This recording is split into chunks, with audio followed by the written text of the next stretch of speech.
A vida no campo começa antes do sol. Começa no silêncio da madrugada, sentindo o cheiro da terra, do café passado na hora. É ali, longe do barulho das cidades, que pulsa uma das forças mais bonitas do nosso país, da nossa Alagoas. O trabalho de quem planta, cria, colhe e sustenta o Brasil todos os dias. É uma rotina que não é fácil, principalmente em dias tão quentes como os que estamos enfrentando neste verão, mas cheia de saberes que vão sendo passados de pai para filho. Aqui em Batalha vamos mostrar as expectativas dos produtores da bacia leiteira sobre a nova administração da CPLA e o que isso pode representar na mudança de rumos da produção leiteira aqui de Alagoas. E que tal um doce de caju como sobremesa do almoço de hoje? Depois de 3 horas que o doce está aqui no fogo, ele já está no ponto. E você vai conhecer o talento de uma dupla sertaneja da aldeia Aconã. Você, menina, você será doce mistério. Você, menina, você será doce mistério. Não dá pra esquecer, só me faz lembrar.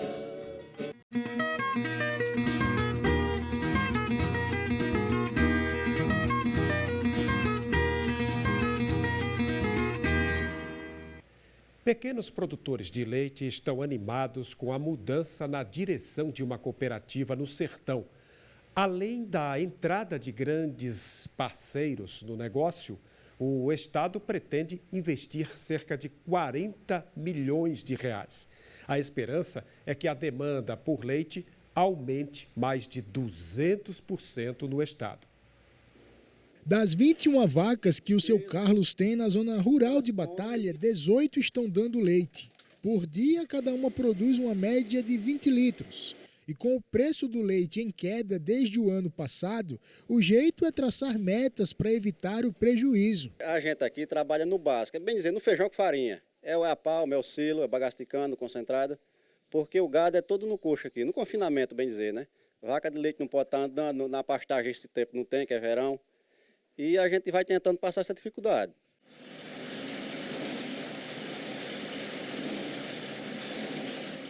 Parte do alimento do rebanho é produzido na propriedade e outra é comprada. E assim ele vai se equilibrando. A palma a gente planta, né, para colher daqui a 3, 4 anos. A silagem a gente faz todo ano. E o bagaço de cana é das usinas. Tem uma dificuldadezinha, mas consegue chegar aqui. Ou seja, é um alimento que dá para se organizar, se procurar, consegue encontrar até com uma certa facilidade. É, consegue.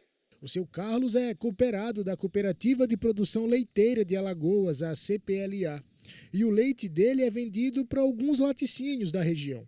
Com a mudança de gestão já em 2026, o produtor vive agora a expectativa de melhoria do negócio. A gente está na expectativa, né, de fevereiro para março agora. Diz que ela vem com força, quer pegar 300 mil litros para frente por dia, né? Aí, ela melhorando o preço do leite, a gente tem como reajustar as vacas vai dar mais leite, produzir mais. E assim a gente vai passando as dificuldades. O seu Márcio também é cooperado. Ele possui 5 vacas sendo ordenhadas no momento. E com o preço do leite caindo cada vez mais, o jeito foi achar outro comprador. Ele está ansioso com a renovação e a esperança que as promessas da nova diretoria sejam cumpridas. Eu fico procurando o melhor, assim, preço de leite, né? Aí eu achei um preçozinho melhor do leite e aí tá dando certo. Você conseguiu achar alguém que comprasse um pouquinho mais caro? Mais caro um pouco, aí tá dando melhor para mim, graças a Deus. Parece que vai melhorar a produção do leite, né? Eles vão comprar mais do que eles estão comprando hoje. Como é que você recebe essa informação? Você está na expectativa? Você vai esperar primeiro vingar para se alegrar? Como é que você está reagindo a essa situação? Vamos primeiro vingar, né? Para ver o que vai dar certo, se vai o preço melhorar de preço, né? Vamos esperar mais um pouco para ver, né? Está começando agora. Fé em Jesus ajudar para ver se melhora, né, o preço do leite para nós continuar. Em dezembro do ano passado, o governo do estado anunciou 3 grandes laticínios como novos sócios majoritários da CPLA, a Cooperativa de Produção Leiteira de Alagoas. Os investimentos na área podem chegar a 40 milhões de reais. Uma alavancagem financeira dessa, numa expectativa de 30 a 40 milhões de reais dentro de qualquer que seja a organização, é algo volumoso.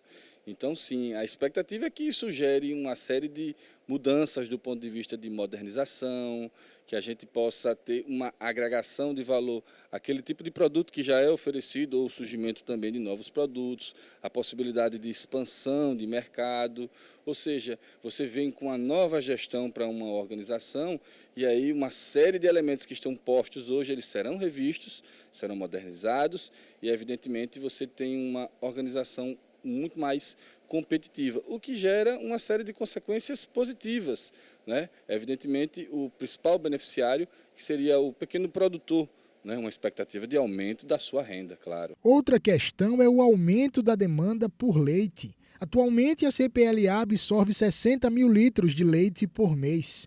Mas a nova diretoria estima passar a beneficiar 300 mil litros mês, o que impactaria vários produtores. Carlos aposta no manejo para ampliar a produção. Então hoje essa produção de 20 litros pode chegar a quantos por dia, assim, por animal? Pode chegar a 23, 24, 25. Entendi. É um valor que multiplicado aí por 18, 20 animais, no final de tudo dá uma produção bacana. Dá. Porque aí é o seguinte, vaca não é parida tudo num tempo só. Aí tem vaca recém-parida, tem vaca apartando, tem vaca com uma boa lactação. Aí uma fecha a outra, fecha essa média aí. Já o Márcio pretende aumentar o rebanho. Se o preço do leite chegar mais, eu vou aumentar mais os animais, né? Eu estou esperando ver isso aí, para aumentar mais um pouco meus animais, né? Que tá pouco. Mas hoje dá para tu viver. Dá para pagar ração e fazer minha feirinha, né? Vai levando, vai remando nisso povo aqui. Mas aí se o preço do leite aumentar e tiver que produzir mais, você já vai atrás de bicho. Já vou atrás de uns animais melhor, né? Para aumentar mais a minha criação de animal, né?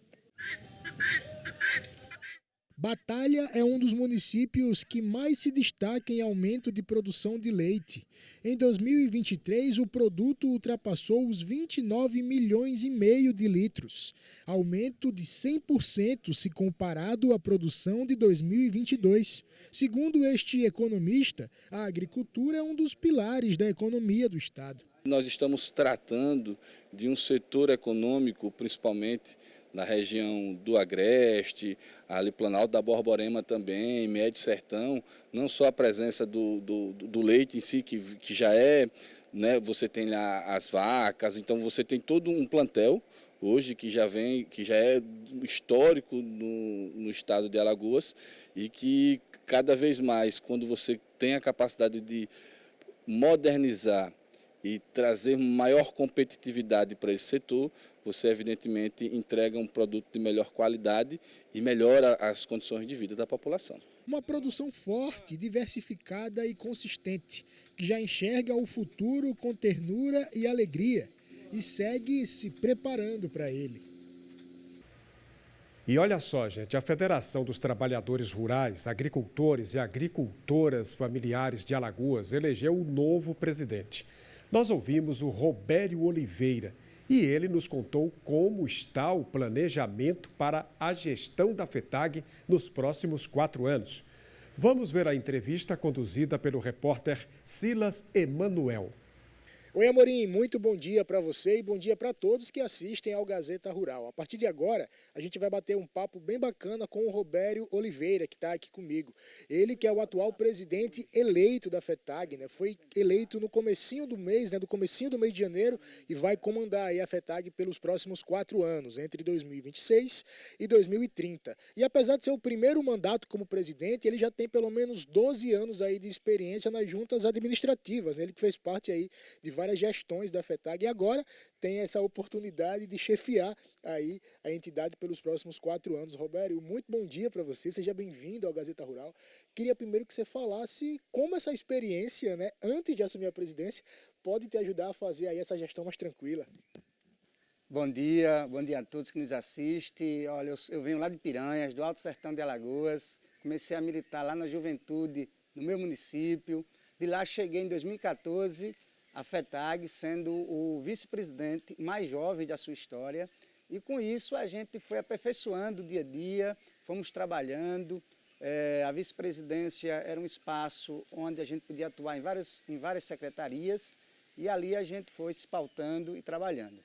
Com isso, em 2018, nós assumimos a Secretaria de Política Agrícola da FETAG, pautando mais a minha realidade do dia a dia, que é as práticas na agricultura familiar. E com isso, 4 anos passou rápido e chegamos onde hoje estamos, que é na Secretaria de Organização e Formação Sindical, que é muito importante para o movimento sindical, para os nossos sindicatos de Alagoas.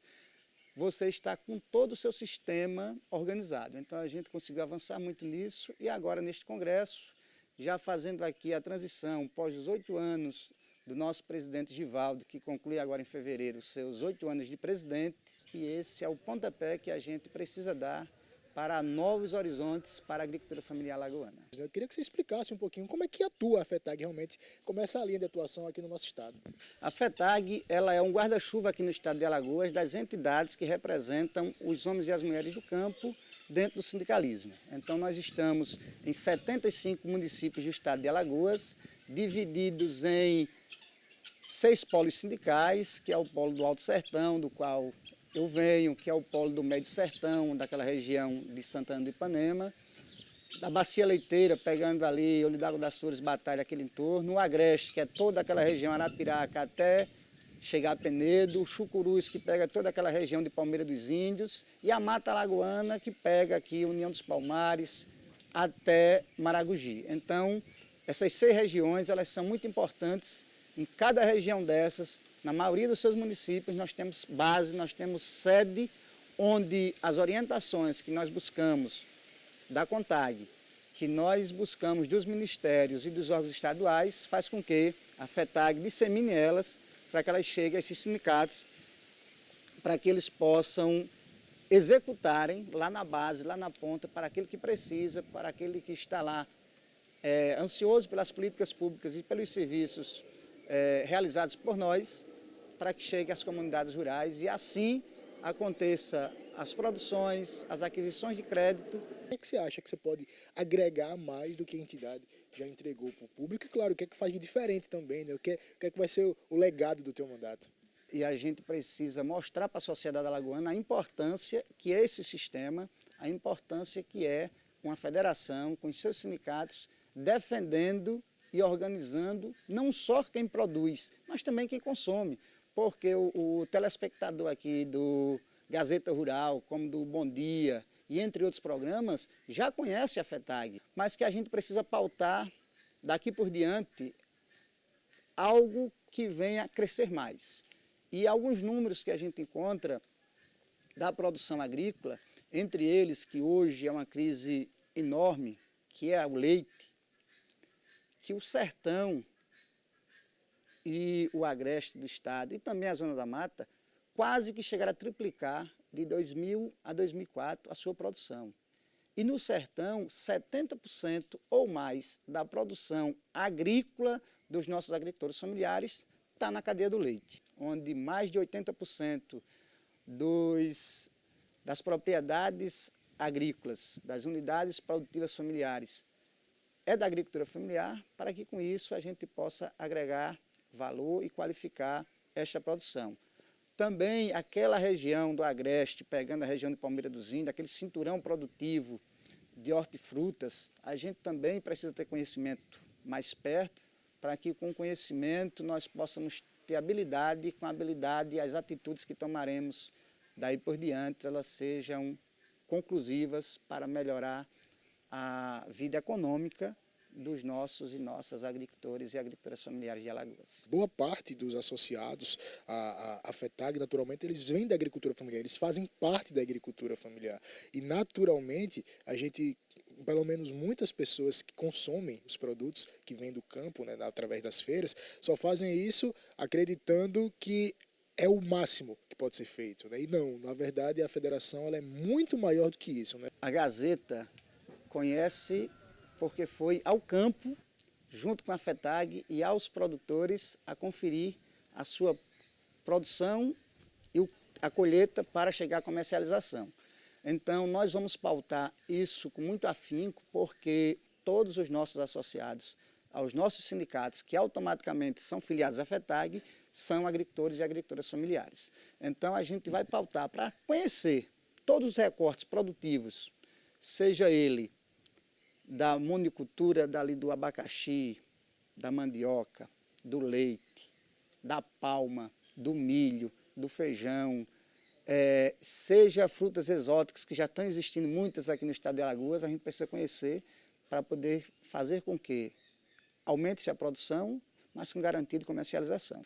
A gente vai fazer com que vários parceiros entrem nessa caminhada, seja ele das organizações civis ou seja ele do poder público. A gente precisa agregar todos no mesmo caminho, porque só tem um que importa, que somos nós, os homens e as mulheres que trabalham diariamente no campo para garantir esta alimentação saudável, mas com facilidade de escoamento e com mercado garantido e um preço justo, tanto para quem produz quanto para quem consome. O que é que se pode esperar dessa tua gestão para os próximos anos? A gente sabe realmente que o agricultor, que a agricultora familiar, né, assistem ao Gazeta Rural, então você está falando realmente para uma audiência especializada, né, para as pessoas do campo e para o campo. Então deixa o teu recado aí para o público.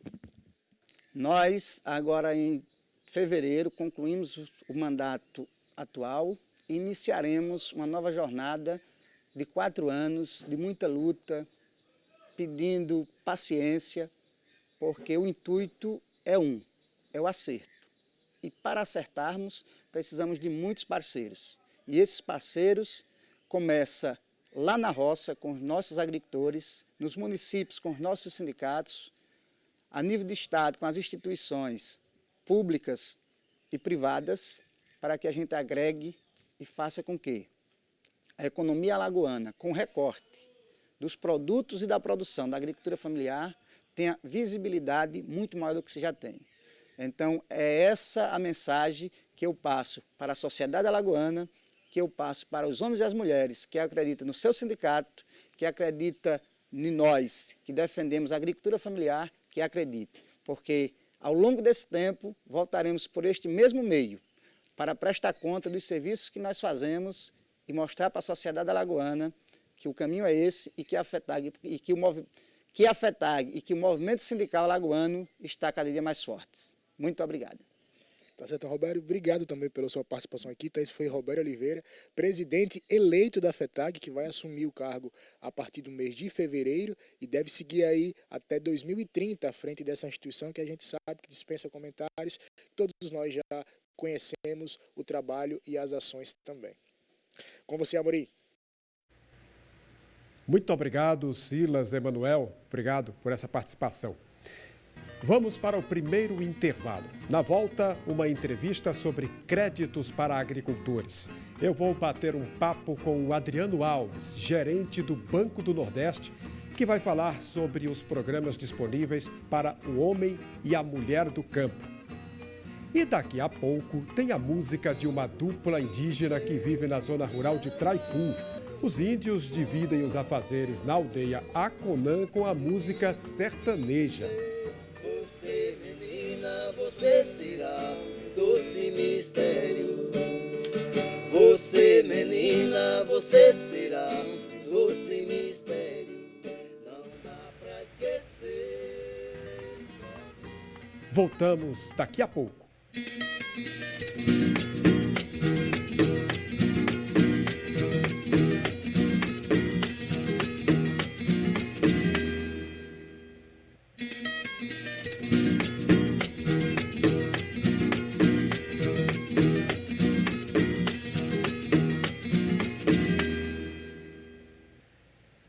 Os produtores da agricultura familiar já podem se inscrever no programa Garantia Safra, edição 2025-2026. A inscrição pode ser online no endereço eletrônico sggs.mda.gov.br e pode ser feita também na Emater, nas prefeituras, nos sindicatos e nas associações rurais. Pode participar o agricultor com renda mensal bruta de até 1,5 salário mínimo e que esteja com o cadastro da agricultura familiar, o CAF, ativo e atualizado. O programa tem o apoio da Secretaria Estadual de Agricultura e vai oferecer R$ 1.200. As inscrições vão até o dia 20 de fevereiro. Já para atualizar o CAF, é preciso procurar uma unidade da Emater no interior do estado, como explica o presidente da Emater Alagoas. O cadastro é feito pelas pessoas da agricultura familiar, tanto é que é CAF, que é Cadastro da Agricultura Familiar. Mas aí as pessoas que trabalham com extrativismo, as pessoas que criam peixe, as pessoas que criam animais de pequeno porte, na verdade, para fazer o CAF tem que ser trabalhador e tem que trabalhar basicamente com a agricultura familiar, aquela agricultura de menor porte, digamos assim.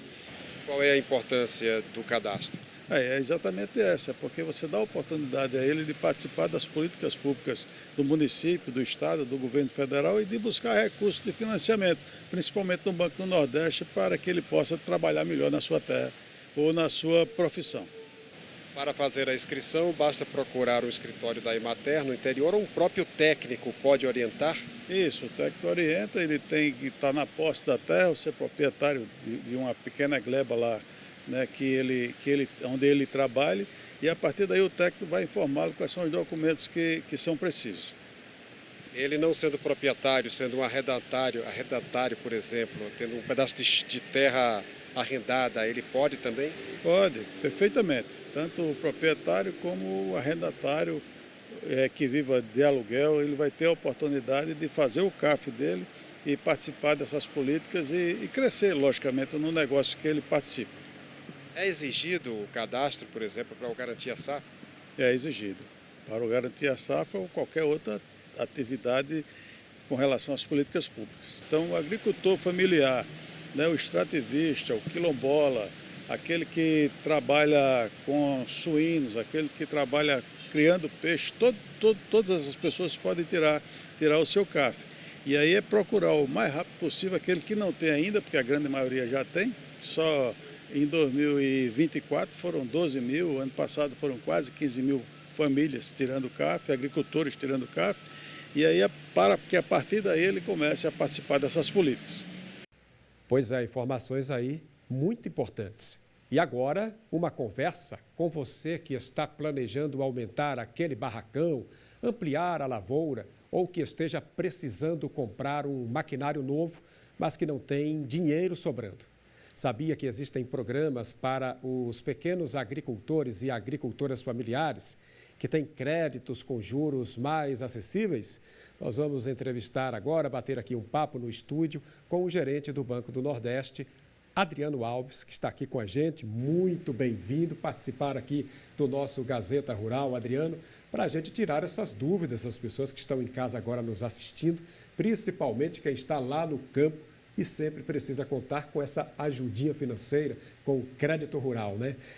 Adriano, nos fale primeiro sobre o Pronaf, né, que é um dos principais programas de linhas de crédito rural do banco.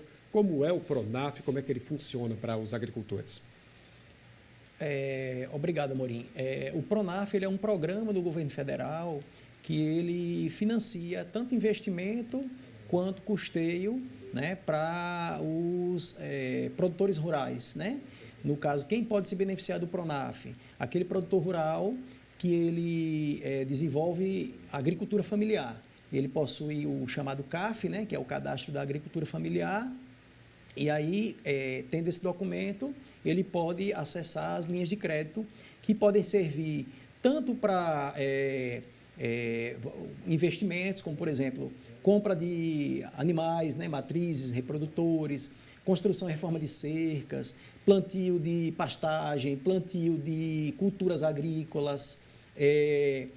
Uma coisa que atualmente é muito importante é a questão das energias renováveis, né? Pode ser financiado, por exemplo, a energia solar, a implantação de energia solar no meio rural, né? Então, é um programa que, de fato, ele é muito importante. Para você ter uma noção, o Banco do Nordeste, no ano de 2025, ele aplicou aqui no estado de Alagoas cerca de 500 milhões de reais no Pronaf. Tem créditos rurais. Isso, parte sendo...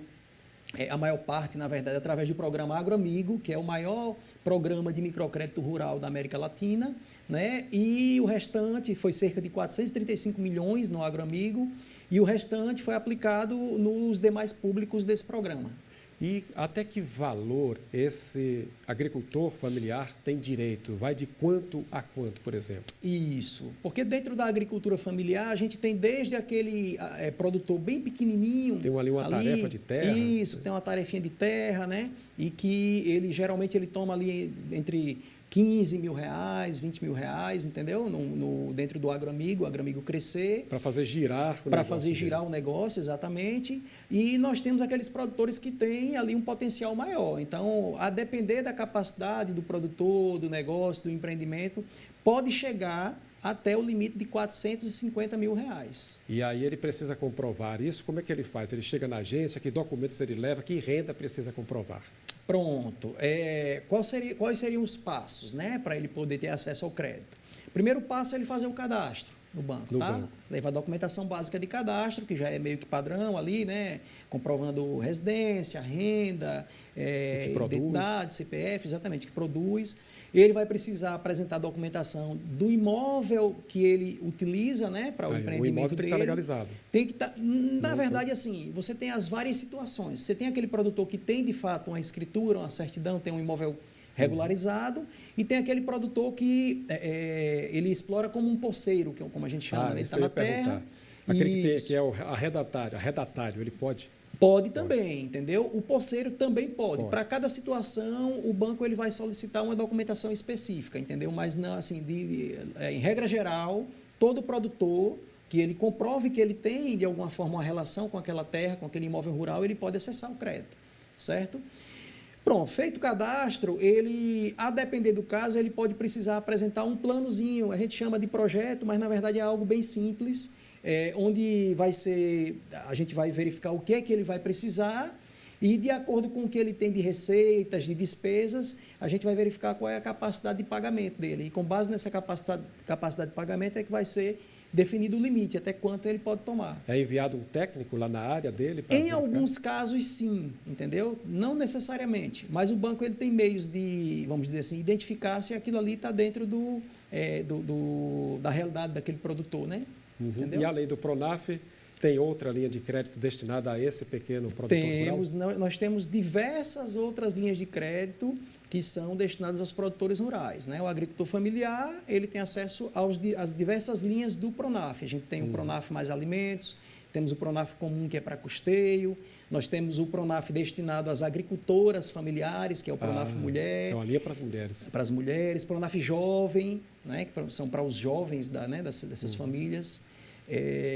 E nós temos também as linhas de crédito destinadas aos demais produtores, que a gente chama não pronafianos, né? Como o FNE Rural, por exemplo, o FNE Irrigação. Então, na verdade, o banco ele tem um leque muito grande de programas de crédito para atender praticamente todo produtor, desde o pequenininho ali até aquele produtor grande, né? Até as grandes empresas. Bacia Leiteira, por exemplo, que nós até mostramos aqui no programa hoje, tem também nessas linhas de financiamento para quem produz leite, para quem é pecuarista. Sim. Tanto temos para a pecuária em si, para a bovinocultura de leite, como temos também para beneficiar o leite, né? A parte da agroindústria, também, o banco também financia. Pescadores têm direito, porque o pescador é mais difícil para comprovar renda, né? Alguma coisa. Ele consegue algum crédito? Consegue também.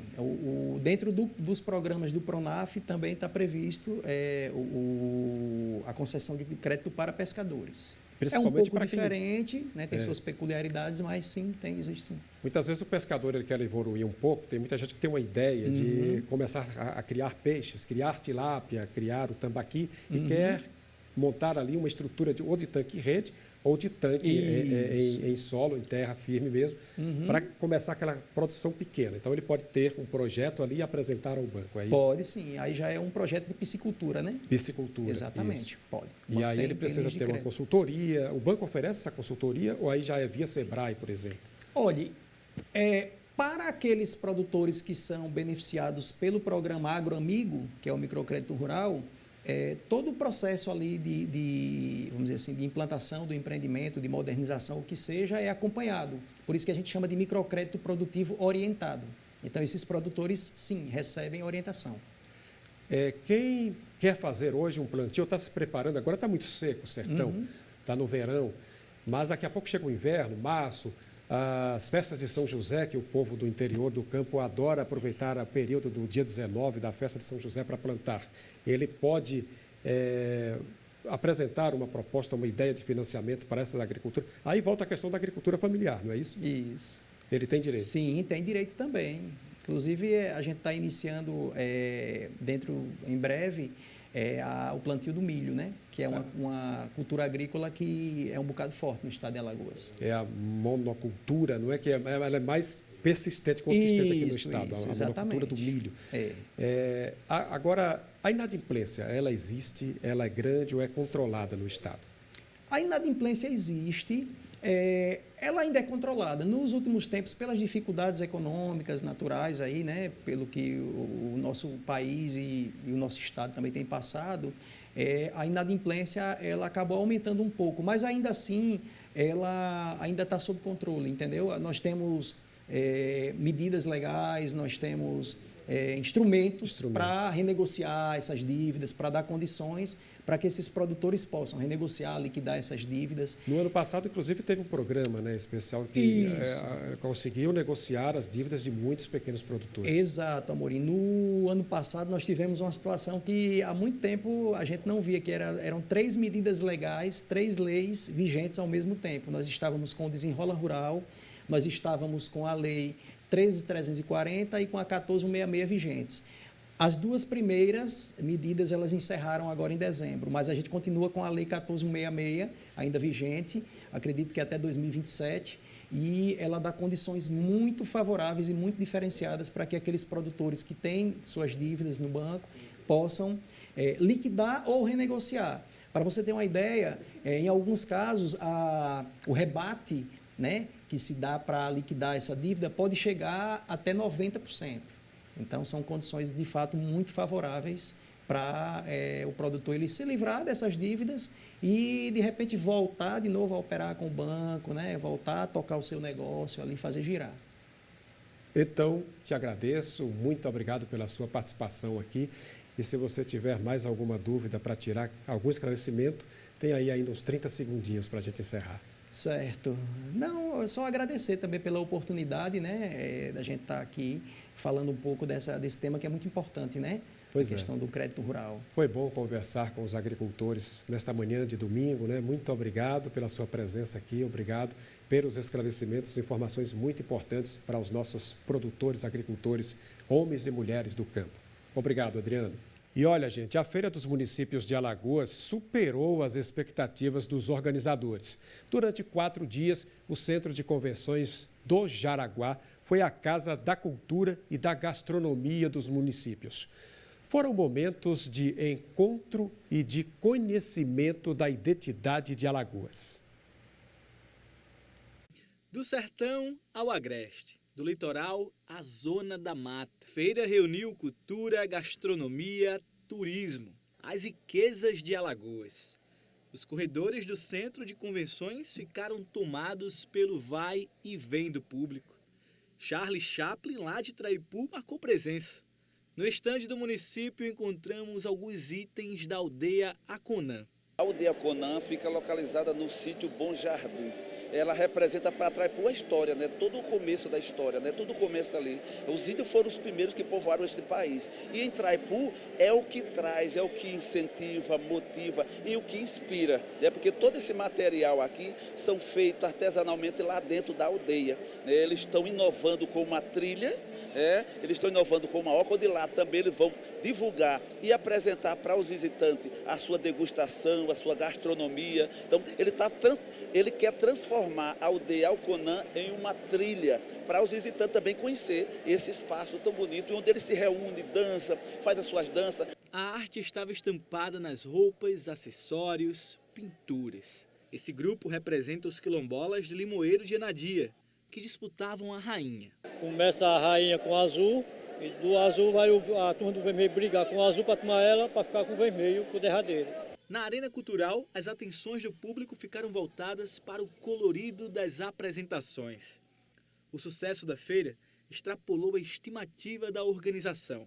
O sucesso, né, alcançou o nosso objetivo não só em números, mas também no propósito de poder colocar a riqueza do nosso estado à disposição de todos, para se conhecer no lugar só, né? Fazer aquele embarque imediato para conhecer todo o estado de Alagoas num só lugar. E aí a gente descobrir que nós somos ricos e que podemos usar o nosso patrimônio para gerar oportunidades para o nosso povo. Então esse conceito foi totalmente cumprido, todo mundo sai daqui empolgado, cada município que participou, com um sentimento de pertencimento à flor da pele. O orgulho de ser alagoano foi cada vez mais fortalecido e eu calculo que a gente tem alcançado o nosso objetivo, superando a meta. Milhões circularam no entorno da feira, então esperar os números mais concretos, mas estou muito satisfeito. Depois de aproveitar tudo lá do lado de dentro, o pessoal aqui na área externa consegue ter várias opções gastronômicas. Entre essas opções está o camarão Bar das Ostras, que a Simone aqui vai mostrar pra gente. Olha só esse camarão. O cheiro tá delicioso, tá incrível. Mas também tem sobremesa, porque é uma cocadinha. É isso, Simone? Cadê a cocada? Mostra pra gente. Olha só, uma cocadinha. É receita de vó centenária, ela é zero lactose. Cozinha no banho-maria por 4 horas, formando esse doce de leite. E a cocada sobrepõe e você come esse conjunto. Eu vou aproveitar então.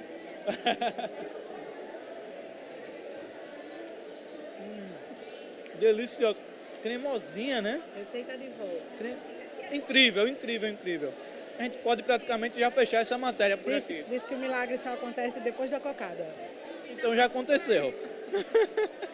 O camarão Bar das Ostras é cozido na manteiga do sertão. Uma receita patrimônio de Alagoas, como nos explica a chefe de cozinha Simone Muniz. O camarão Bar das Ostras é referência a um bar chamado Bar das Ostras, que era lá no Vergel do Lago, frequentado por políticos e muitos artistas. Um camarão cozido na manteiga, queridíssimo, e ele acompanha arroz e farofa. Então, houve o resgate dessa receita, né? O restaurante fechou, a proprietária faleceu, as filhas foram morar em outro estado. Essa receita foi resgatada e se tornou patrimônio cultural do estado de Alagoas. Então, diversos restaurantes fazem a releitura dele, né? E a gente no Delícias Alagoanas, que serve os sabores de Alagoas, não podia ficar de fora. A praça de alimentação ficou lotada. E comida combina com música também. Uma das atrações foi o samba da periferia. Lourdes não perdeu a chance e caiu no samba.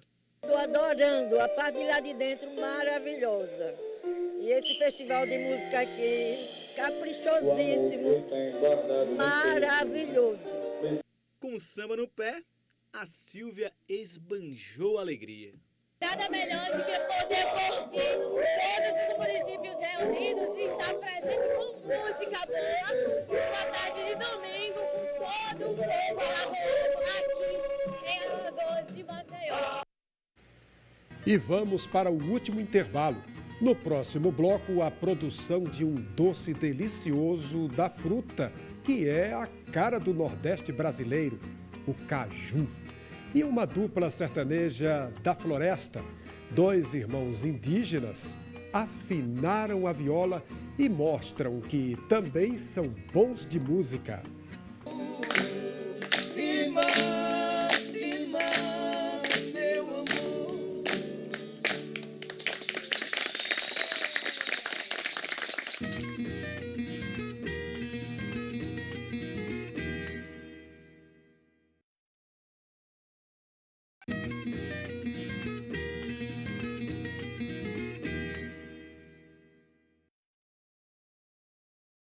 O Canal do Sertão passou a ser administrado pela Casal, a Companhia de Abastecimento e Saneamento de Alagoas. A partir de agora, as pessoas interessadas no uso das águas do Canal do Sertão precisam ficar atentas. Isso porque as inscrições na companhia começam no dia 2 de fevereiro, portanto, nesta segunda-feira, e terminam no dia 13 do mesmo mês. O cadastro deve ser feito no posto de atendimento da Casal, na Central Já, no Shopping da Vila, em Delmiro Gouveia. Quem se cadastrou antes na Semar também precisa atualizar os dados. Os interessados precisam levar documento de identidade com foto, CPF e documentação da propriedade. As pessoas já cadastradas na SEMAR também devem levar o termo de autorização de uso e o número do lacre. A receita de hoje é com uma fruta símbolo do Nordeste, transformada em um doce caseiro irresistível, daqueles que enchem a casa de cheiro bom e gostinho de infância da roça. Uma sugestão de sobremesa simples, com sabor do sertão e doce como o nosso povo. Vamos ver. Caju é muito mais que uma fruta. É identidade nordestina, cultura e sobrevivência no semiárido brasileiro. Nas feiras livres, sempre tem uma banquinha cheia de cajus. Apesar da safra do fruto nativo estar chegando ao fim, sempre chega caju do cajueiro anão, plantado em áreas irrigadas. Estamos no município de Atalaia, região metropolitana de Maceió. Chegando aqui na casa da Dona Maria Raimunda. Bom dia, Dona Maria. Bom dia, seja bem-vindo. Obrigado por nos receber aqui. Fica à vontade. Obrigado, vamos lá. O caju, gente, é uma fruta bastante versátil. Se aproveita principalmente a castanha e da polpa, muita coisa pode ser feita. Principalmente o que a gente veio fazer aqui, mostrar uma receita de doce de caju. E vamos à receita? Ao comando de Dona Maria Raimunda. Vamos fazer um docinho de caju caseiro no fogo de lenha. Aí a gente então vai tirar a castanha, vamos lavar o caju, lavadinho, fazer a limpeza, cortar aqui.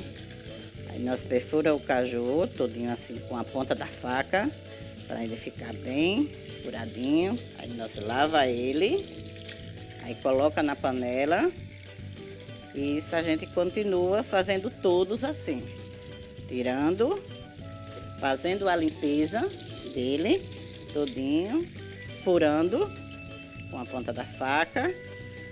Não precisa aprofundar muito, só a ponta mesmo e botamos na panela.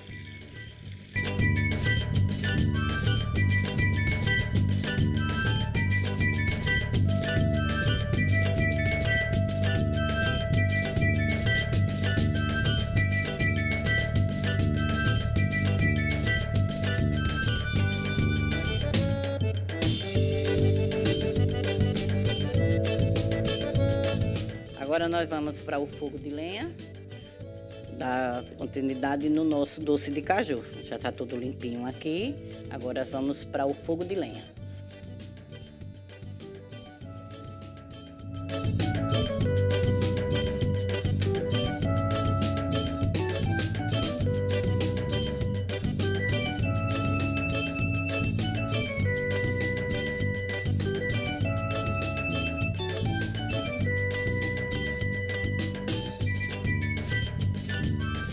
Agora a gente vai continuar, a gente vai colocar a metade do açúcar nesta panela. Aí aqui a gente vai levar para o fogo de lenha para derreter o açúcar.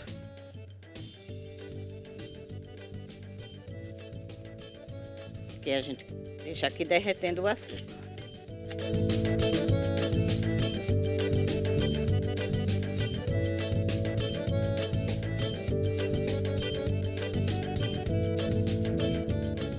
Aí ficar mexendo aqui para o açúcar não pegar e nem queimar.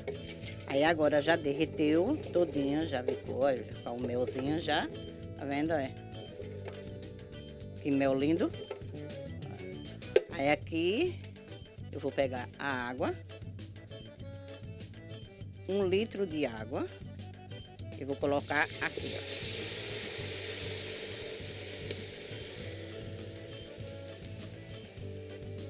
Aí aqui agora vamos colocar o caju. Aqui tem aproximadamente de 35 caju.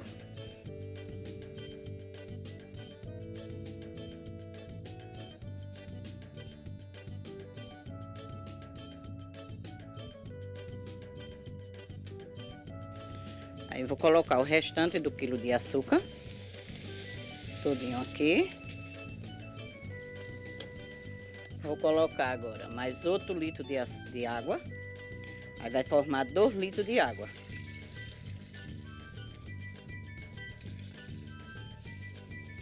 Pronto. Aí agora só é deixar aqui no fogo, principalmente umas 3 horas. Aí ele está no ponto. Esperar dar o ponto, cozinhar o caju aqui. E sempre olhando o fogo. Sempre dando uma mexidinha nele. Pra virar, né? E aqui, daqui a 3 horas ele tá bom. Tá feito o doce de caju caseiro no fogo de lenha.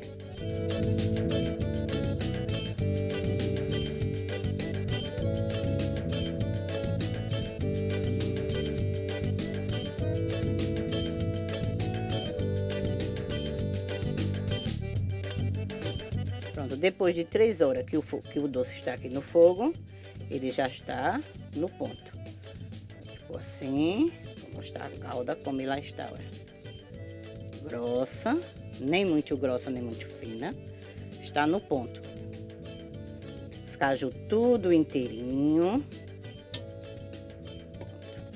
Aqui só vou dizer, com docinho, com queijinho do reino, de coalho, qualquer, combina aqui, qualquer queijo.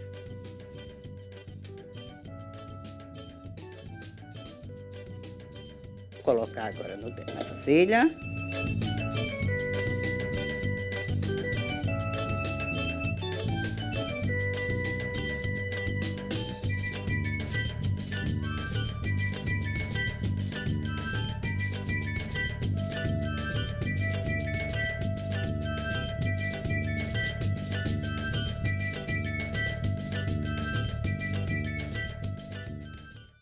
Doce pronto, chegou aquele momento que todo mundo adora e fica naquela expectativa, provar o doce.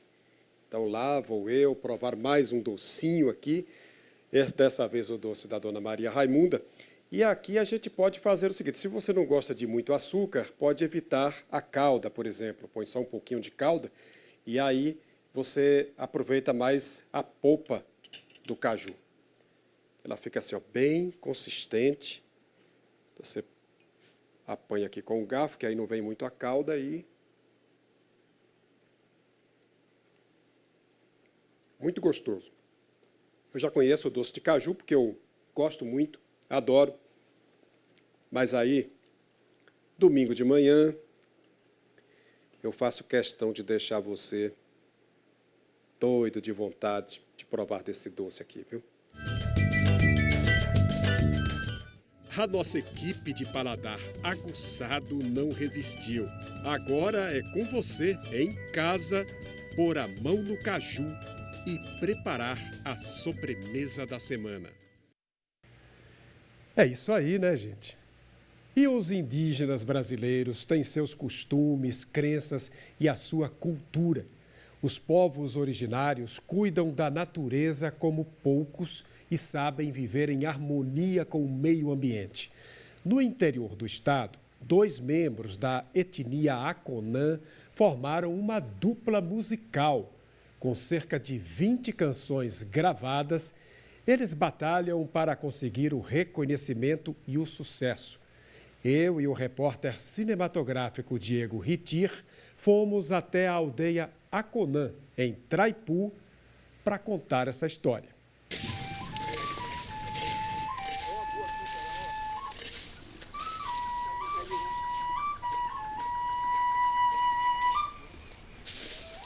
O aipim, ou macaxeira, é uma das principais culturas da terra indígena Aconã.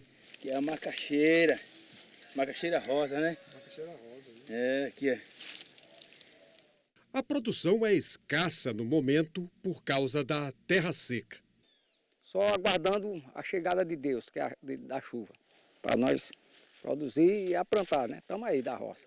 É aqui que nós produzimos a mandioca, que tem a mandioca e a macaxeira. Aqui a macaxeira é o milho, produzimos feijão, a batata doce, né? Melancia, né? Tudo isso nós Sempre nós trabalhar da roça e produzir banana. E as outras coisas, o arroz. Arroz porque a água, nós não temos água suficiente para irrigar o arroz. Mas só quando chove. Só quando chove. Tudo bom, irmão? Matar. Graças a Deus. Vamos contar uma história daqui a pouco, uma música, né? Para alcançar o nosso Como é que tá as coisas? Foi assim o nosso encontro com o Zeino Luiz de Souza. Daqui a pouco você vai saber por que eu disse o nome dele completo, dele e do Cícero Luiz de Souza. Bora lá? Quero conhecer aqui o Toré dos Acunenses. Os irmãos se veem pouco porque moram em aldeias diferentes. Dessa vez, o reencontro é com festa à sombra das árvores, símbolos de resistência dos Aconãs.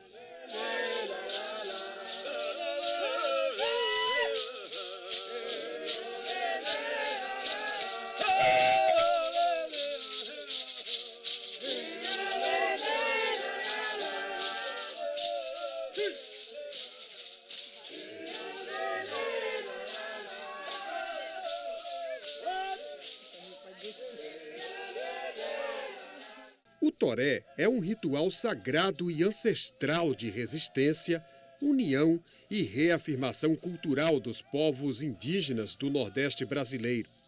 Mistura dança circular, cantos em línguas nativas,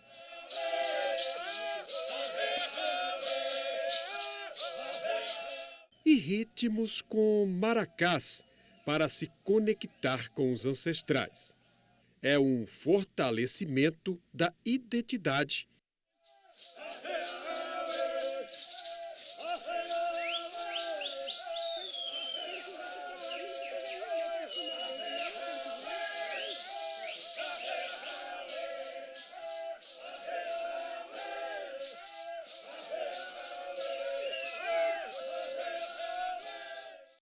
Os Aconãs acumulam saberes, resistência e talento, inclusive talento musical, não apenas com o toré, mas aqui tem uma dupla sertaneja afinadíssima, que nós vamos conhecer agora.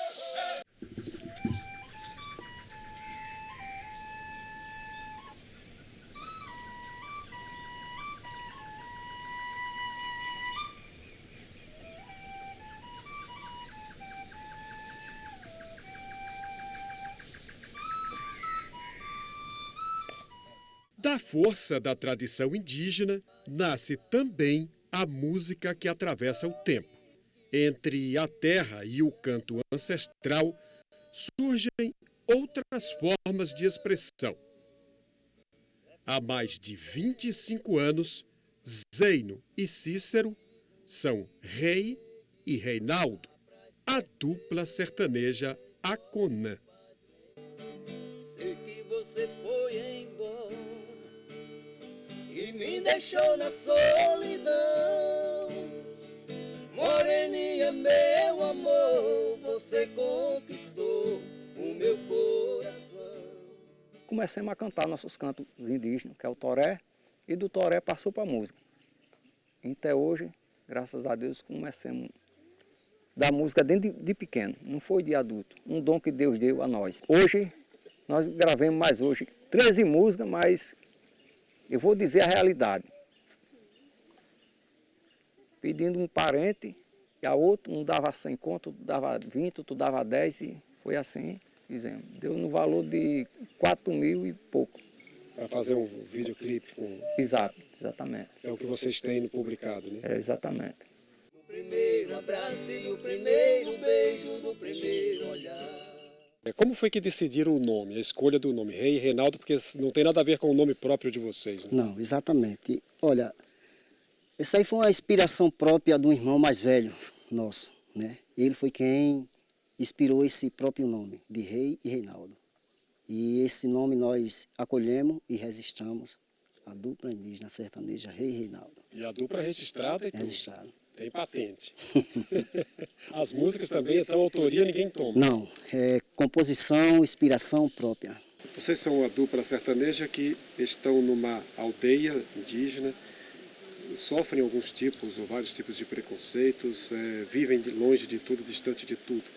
Mas isso não diminui o orgulho de vocês. Vocês têm um orgulho danado de essa musicalidade, de poder cantar, né? É um orgulho até porque é um dom permitido por Deus, né? Isso é uma inspiração própria, né? Porque apesar que eu não tenho estudo, não tenho leitura, mas a mente Deus nos deu para inspirar o dom da própria natureza, que é a nossa música que a gente compõe. Foi uma loucura que virou paixão, nasceu o sentimento em meu coração, só você amor. A dupla faz sucesso na aldeia, tem vídeos musicais no YouTube e sonha com reconhecimento de alcance nacional. Só você, amor, é quem me faz viver. Amor, não me diga adeus.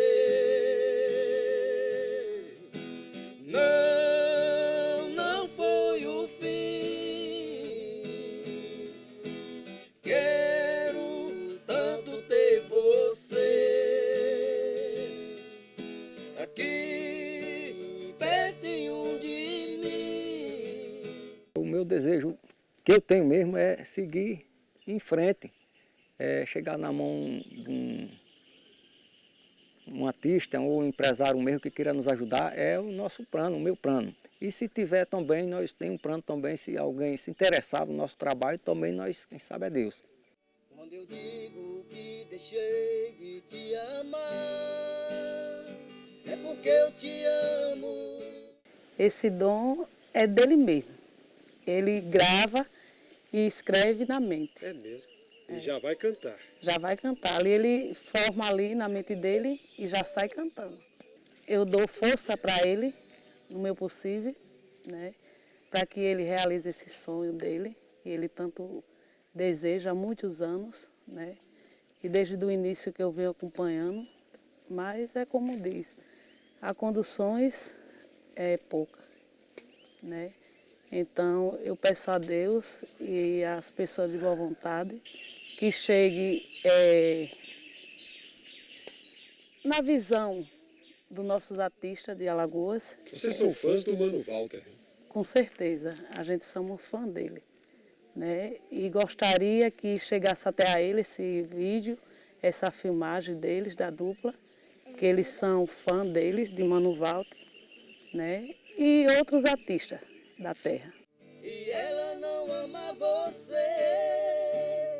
aí é onde está o caso e a complicação entre ela e você. Eu fico feliz de, na minha comunidade, ter aquela dupla indígena, ter o indígena que toca flauta, muito bonito. E essa dupla já vem de muitos anos nessa batalha. Moreninha, meu amor, você conquistou o meu coração. São mais de 25 músicas deles que eles têm, próprio deles. Não tem música de cantor nenhum, tudo deles. Por quê? Porque foi o dom que Deus deu a eles, a esses dois indígenas. Eu te amo, eu te amo, demais, demais, meu amor. O que é que mais te impulsiona a seguir como músico, a seguir tocando, compondo, cantando com seu irmão?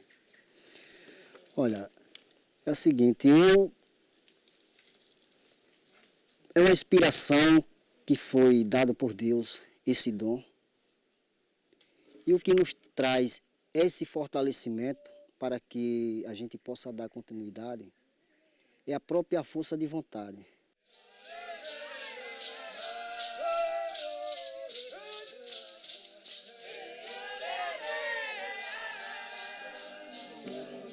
Eu te amo, demais, demais, meu amor.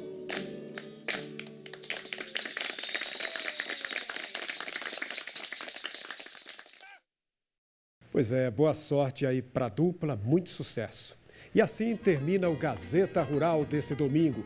As reportagens dessa edição você confere na nossa página na internet gazetaweb.com ou no canal do YouTube TV Gazeta de Alagoas Oficial. Um ótimo início de semana e até o próximo domingo.